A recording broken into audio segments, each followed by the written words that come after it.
It is 6:49. This is your morning in 8 minutes. The U.S. Federal Aviation Administration says a computer system failure led to flights being grounded nationwide. The outage involves the Notice to Air mission system.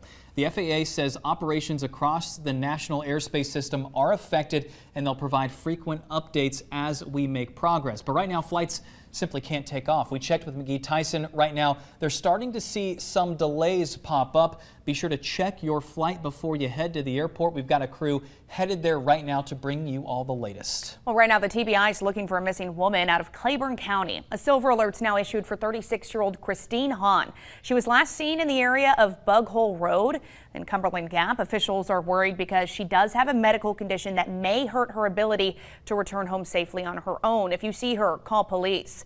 Knox County Sheriff's Office also needs your help finding this missing man, Derek Smith. He was last seen in Powell in August. The Sheriff's Office says Smith visited Kentucky before disappearing. He drives a 2005 silver Dodge Caravan. If you see him or know anything about what happened, call police. And we have new details this morning as 2 inmates on the run out of Knox County are back behind bars. The Union County Sheriff's Office caught Ray Boone and William Hatfield on Monroe Road yesterday around 2 o'clock. Both ran away from a work release job on Henley Street on Monday in Knoxville. And a warning this morning from the Knoxville Police Department: never leave your car running unattended. KPD says 6 cars were stolen in the first week of January. They were all left running and unoccupied. Officers say no matter what, turn the car off and lock it, even if it's only for a minute. Well, the truck driver accused of hitting a pickup and driving through a Sevierville yard is now charged. We first showed you this video yesterday. THP says the tractor trailer ran off Snap Road and hit a Toyota Tacoma. The driver lost control and drove through this yard, going over a retaining wall and hitting a utility trailer. Thankfully, no one is hurt, but THP says the driver of the truck is now charged. The driver of the semi-truck is now charged with failure to maintain lane. And new this morning, Tennessee seeing historic improvement in the number of children living in poverty. That's according to a new state report released this morning by the Tennessee Commission on Children and Youth. It is the first report released by the commission that provides insight into how children are recovering from the social, educational, and economic toll of the pandemic. According to data between 2019 and 2021, the percentage of children living in poverty in Tennessee declined by 8%. The report goes on to say that state continues to struggle with mental health care for youth. We have the full State of the Child report for you right now in the WVLT News app. Knoxville City Council approved a funding plan to build a new walking bridge right over the Tennessee River. It'll connect South Knoxville to the UT campus. Council members agreed to spend $150,000 to hire a company that will apply for the grants that will fund the $55 million project. The new walking bridge is part of a plan to expand campus housing into the South Knoxville waterfront.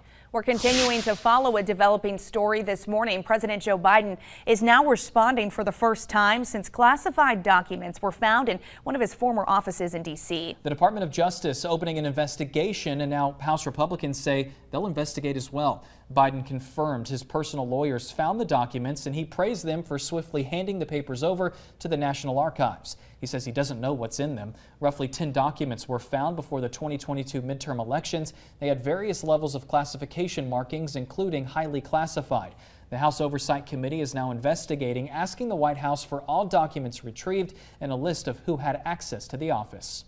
Good news for burger lovers. In-N-Out is officially coming to Tennessee. Governor Bill Lee says the popular California-based burger chain will build an eastern headquarters hub in Williamson County near the Franklin area. The company plans to start opening locations in Nashville around 2026 before expanding to the rest of the state. Right now, In-N-Out has 385 locations in 7 different states, but the company says this is the first time they plan on expanding east of Texas. The new project will create around 277 jobs.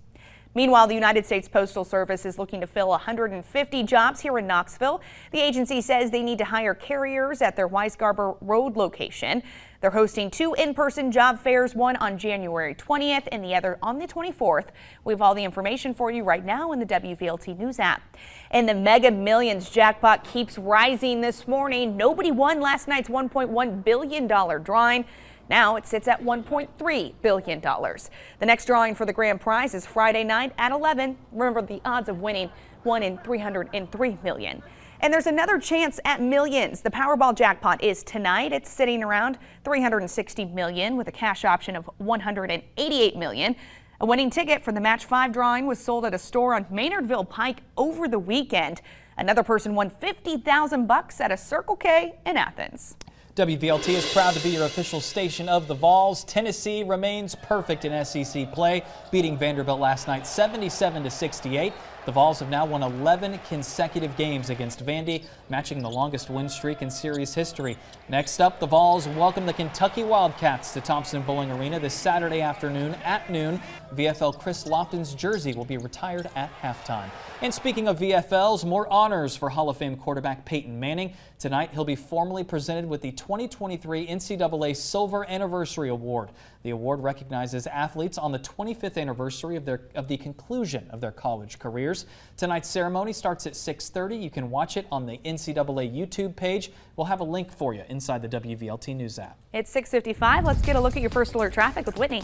Starting to get a little bit busy out there. This is a live look at I-40 in West Knoxville, right around Gallagher View. You can see that volume picking up ahead of the morning rush. We do have a couple of disabled vehicles, both in the right-hand shoulder on either sides of the interstate, not blocking any lanes, which means it's keeping you right on time as you head out the door. All of those interstates and main roads are looking good.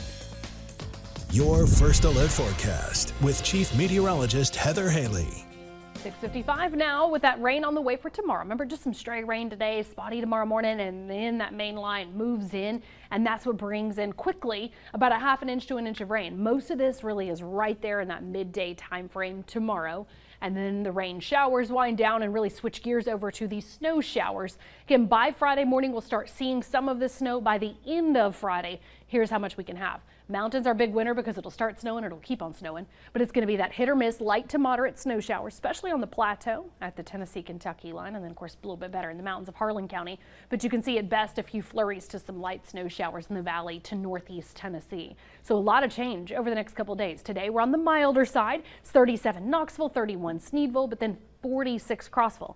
Those 40s moving in, fanning out by midday. These clouds sticking around with some stray rain. So overall, a mostly cloudy day. Winds will increase out of the southwest. That's what's making it warmer right now on the plateau. We'll have gusts around 50 miles per hour. Helping to make it a little warmer today at 58. And then we switch gears to that cold front's line of rain and storms tomorrow, to a few snow showers for parts of our area on Friday.